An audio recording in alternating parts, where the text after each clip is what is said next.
Hello guys, ഇന്ന് gallery open ചെയ്തപ്പോൾ കുറേ വീഡിയോസ് കിടക്കുന്നു. കാരണം ഇത് ക്രിസ്മസിന് മുമ്പുള്ള വീഡിയോ ആണ് കേട്ടോ. ക്രിസ്മസിൻ്റെ ഒരു ചെറിയ പർച്ചേസിന് വേണ്ടി പുറത്ത് പോയതാണ്. സോ ഹസ്ബൻഡ് ഇല്ലാത്ത സമയങ്ങളിൽ മാത്രം ഞാൻ വാങ്ങിച്ചു വയ്ക്കുന്ന സാധനമാണ് ബൺ മസ്ക്. കാരണം ഹസ്ബൻഡ് ഉണ്ടെങ്കിൽ പറയും ഇത് 50 രൂപ 45 രൂപയ്ക്ക് വേർത്തല്ല, വെറുതെ നീ കാശ് കളയാനാണെന്ന്. സത്യമല്ലേ ഒരു കണക്കിന്.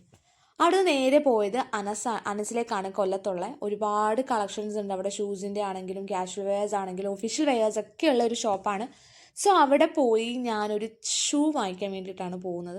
അവിടെ ചെന്നപ്പോൾ നമ്മളുടെ ബജറ്റിൽ ഒതുങ്ങുന്ന ഒരുപാട് കളക്ഷൻസ് ഉണ്ട് കേട്ടോ അവിടെ. പിന്നെ ഞാൻ ദാണ്ട് ഈ ഒരു ഷൂ ഒക്കെ വാങ്ങിച്ചു. എനിക്ക് വളരെയധികം ഇഷ്ടപ്പെട്ടു. കാരണം നമുക്ക് ചുരിദാറിൻ്റെ കൂടെ ജീൻസിൻ്റെ കൂടെ ഒക്കെ വെയർ ചെയ്യാവുന്ന ഒരു സാധനമാണത്. സോ അതൊക്കെ വാങ്ങിച്ചിട്ട് നേരെ പോകുന്നത് നമ്മുടെ ഈ ബെഡായി ബസാർ പോലത്തെ ഷോപ്പ് ഉണ്ടല്ലോ, അങ്ങോട്ടാണ് കേട്ടോ. ഞാൻ ബ്രോഡ്വേ പോയതിനെക്കാട്ടിലും എനിക്ക് ഏറ്റവും അധികം ഇഷ്ടപ്പെട്ടതാണ്. കാരണം ആ ഒരു ഷോപ്പിനകത്ത് മാത്രമായിട്ട് ഫുൾ ബ്രോഡ്വേ ഒരു സെറ്റ് ചെയ്ത് വെച്ചിട്ടുണ്ട്. അത്രയ്ക്ക് അടിപൊളിയായിരുന്നു. പിന്നെ അവിടുന്ന് ഒരു ഷേക്ക് വാങ്ങിച്ച് വീട്ടിൽ വന്നിരുന്ന് കുടിച്ചു. അതാണ് എൻ്റെ ഏറ്റവും ഇഷ്ടപ്പെട്ട കാര്യം. സോ അപ്പോൾ അത്രയേ ഉള്ളൂ. Bye bye.